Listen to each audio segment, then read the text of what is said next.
Hello students, आज हम macro economics के टॉपिक को अपने फर्स्ट यूनिट को आगे बढ़ाते हुए डिस्कस करेंगे कि investment, gross investment, net investment और डेप्रिसिएशन का क्या मीनिंग है और ये मैक्रो इकोनॉमिक्स में हमारे जीडीपी को कैलकुलेट करने के लिए किस तरीके से रोल प्ले करता है या हमारी इकोनॉमी में किस तरीके से फर्दर रोल प्ले करेगा, इसका क्या यूटिलाइजेशन होगा, हम अभी इस टॉपिक में डिस्कस करेंगे। ठीक है, सबसे पहले हम ये देखते हैं कि इन्वेस्टमेंट का मतलब क्या होता है।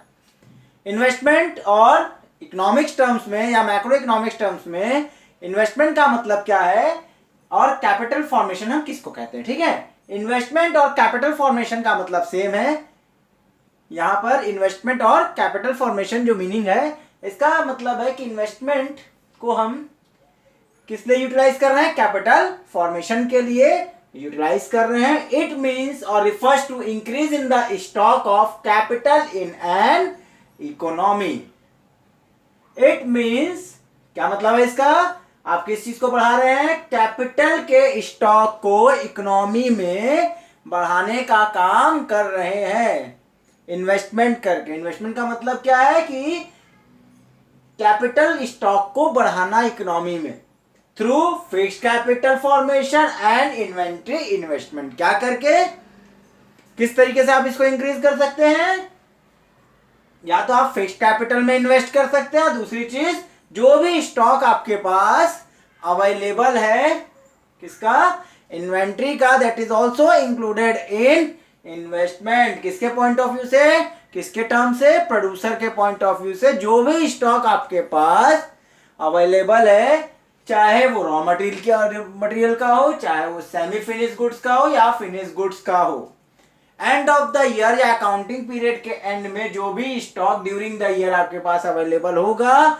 Eight a particular period of time, उस पर्टिकुलर पीरियड ऑफ टाइम में जो भी स्टॉक आपके पास अवेलेबल होगा, that is called inventory investment. और fixed investment means construction of building, plant, construction of plant, purchases of machinery etcetera. ये सभी किसके पार्ट होंगे, फिक्स्ड कैपिटल फॉर्मेशन का एग्जाम्पल है, या आप इससे समझ सकते हैं कि इसको हम फिक्स्ड कैपिटल फॉर्मेशन कहते हैं। ठीक है, दोनों को मिलाकर जो भी इन्वेस्टमेंट हो रही है इकोनॉमी में, जो भी इन्वेस्टमेंट किया जा रहा है, that is called capital formation. और उसको हमने क्या किस तरीके से समझा है कि जो भी स्टॉक इकोनॉमी में है, जो हमारी इकोनॉमी के स्टॉक को, एडिशनल स्टॉक को इंक्रीज कर देता है, या एडिशनल जो भी आप इन्वेस्ट कर रहे हैं, दैट इज कॉल्ड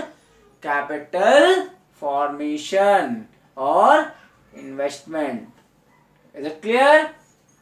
ठीक है, अब हम डिस्कस करेंगे ग्रॉस और नेट इन्वेस्टमेंट को। अब हम डिस्कस करने वाले हैं इन्वेस्टमेंट और कैपिटल फॉर्मेशन।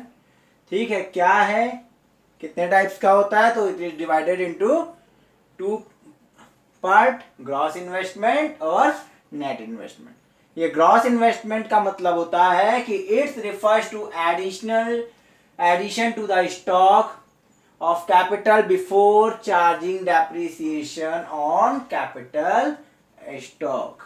ठीक है, it refers to the addition to the stock means ये क्या कर रहे हैं, आप अपने इन्वेस्टमेंट को इंक्रीज कर रहे हैं, किस फॉर्म में, आइदर फिक्स्ड कैप इन्वेस्टमेंट के फॉर्म में, आइदर इन्वेंट्री इन्वेस्टमेंट के फॉर्म में, और वो क्या है, एंड बिफोर चार्जिंग डेप्रिसिएशन, क्या है, जिसमें डेप्रिसिएशन अभी चार्ज नहीं किया गया, that is called gross investment. जो भी इन्वेस्टमेंट किया गया है उस इन्वेस्टमेंट में क्या नहीं किया गया, डेप्रिसिएशन चार्ज नहीं किया गया है, that is called gross investment. इसमें कैपिटल स्टॉक में क्या क्या इंक्लूड है, capital stock consist both fixed assets and unsold inventories, दोनों को ही इंक्लूड किया गया है फिक्स्ड स्टॉक में। ठीक है ना, मींस डेप्रिसिएशन लगाने से पहले जो भी आपके पास इन्वेस्टमेंट है, that is called gross investment. अब हम देखते हैं कि नेट इन्वेस्टमेंट क्या है। Net investment it's refers to addition to the stock of capital. किसका? जो भी इन्वेस्टमेंट आपने किया है, कैपिटल या स्टॉक इंक्रीज हुआ है इकोनॉमी में और उसको क्या किया गया है? डेप्रिशिएट कर दिया गया है। क्या कर दिया गया है? After charging depreciation on capital stock, capital stock पे डेप्रिसिएशन चार्ज करने के बाद जो इन्वेस्टमेंट की वैल्यू बचती है या इन्वेस्टमेंट पे डेप्रिसिएशन चार्ज करने के बाद जो इन्वेस्टमेंट की वैल्यू जो बचेगी उसको हम क्या बोलते हैं? नेट इन्वेस्टमेंट कहते हैं। क्या कहते हैं? Net investment. Depreciation net investment equal to gross investment of capital stock. जो भी आपके पास ग्रॉस इन्वेस्टमेंट है कैपिटल स्टॉक का, उस पे आप क्या डिडक्ट कर देते हैं या सब्ट्रैक्ट कर देते हैं? डेप्रिसिएशन सब्ट्रैक्ट कर देते हैं, तो आपके पास क्या बचता है? Net investment. जो वैल्यू आएगी that is called net investment. ठीक है, तो डेप्रिसिएशन को हमने किस तरीके से डिस्क्राइब करना है या डेप्रिसिएशन का क्या मतलब है ये हम अभी समझते हैं, जिसका यूज हमने क्या किया है? नेट इन्वेस्टमेंट को फाइंड आउट करने में किया है। डेप्रिसिएशन का मतलब क्या होता है? तो डेप्रिसिएशन का मतलब इकोनॉमी टर्म में या मैक्रो इकोनॉमिक्स में एक वर्ड इसको हम और यूज कर सकते हैं, consumption of fixed capital. Consumption of fixed capital means जैसे आप कोई चीज कंज्यूम कर जाते हैं तो वो चीज रिड्यूस हो जाती है, उसको हम कंजप्शन, ठीक है ना, कहते हैं। जैसे आपने क्या किया, आपके पास में 5 चॉकलेट्स है, आपने उसमें से 2 कंज्यूम कर लिया, that means it decrease your stock. किसको कम कर देगा? आपके स्टॉक को कम कर देगा। लेकिन हम क्या नहीं कर सकते?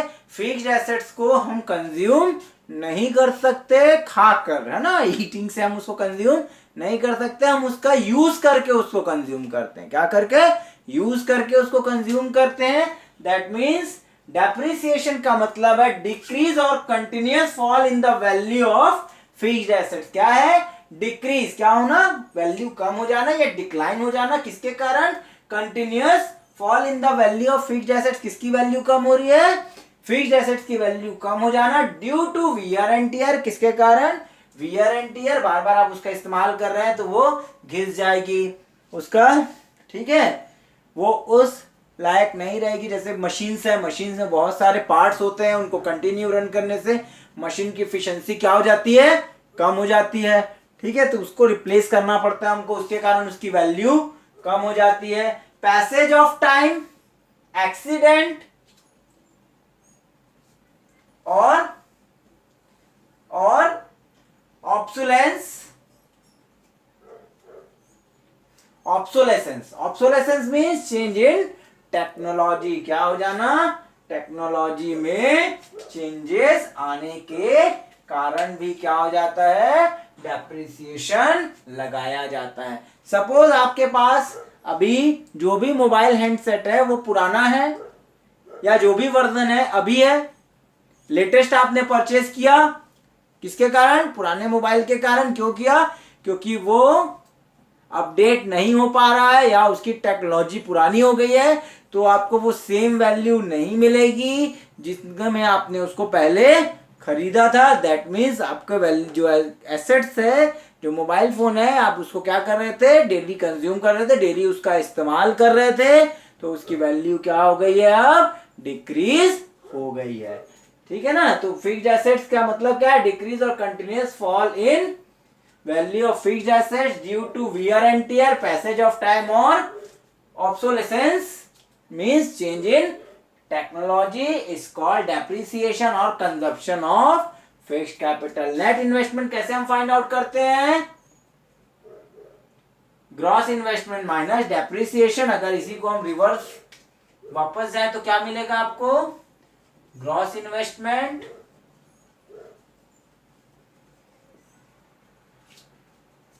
That means net investment minus net investment plus depreciation. आपको क्या मिल जाएगा? ग्रॉस इन्वेस्टमेंट मिल जाएगा। जब हम इसको आगे के चैप्टर में डिस्कस करेंगे, that means aggregate of national income में तो सबसे ज्यादा इंपॉर्टेंट रोल प्ले करता है ये हमारी जीडीपी के कैलकुलेशंस के लिए, क्या, डेप्रिसिएशन। ठीक है, डेप्रिसिएशन किसके ऊपर लगाया जाता है? इन्वेस्टमेंट के ऊपर लगाया जाता है। जो भी इन्वेस्टमेंट हमने या तो फिक्स्ड कैप एसेट्स पे किया हुआ है या अनसोल्ड इन्वेस्टमेंट्स पे किया हुआ है, दैट इज कॉल्ड इन्वेस्टमेंट। ये हमने सीखा और इसको दो पार्ट में बांटा गया है, ग्रॉस इन्वेस्टमेंट और नेट इन्वेस्टमेंट में। नेट ग्रॉस इन्वेस्टमेंट क्या है? जिसके ऊपर डेप्रिसिएशन चार्ज नहीं किया गया, ऐसे इन्वेस्टमेंट को हम क्या कहते हैं? Gross investment. और नेट इन्वेस्टमेंट हम किसको कहते हैं? जो डेप्रिसिएशन चार्ज करने के बाद वैल्यू बचती है इन्वेस्टमेंट की, that is called gross investment. और अब हम फर्दर टॉपिक जो इसमें बचे हैं, दो टॉपिक और मैं आपके साथ डिस्कस करना चाहूंगा, that is indirect taxes and net factor income from abroad. अब हम इसको डिस्कस करते हैं, इसके बाद हम आगे जो चैप्टर्स हैं एग्रीगेट ऑफ नेशनल इनकम में हम प्रैक्टिकल प्रॉब्लम को परफॉर्म करेंगे।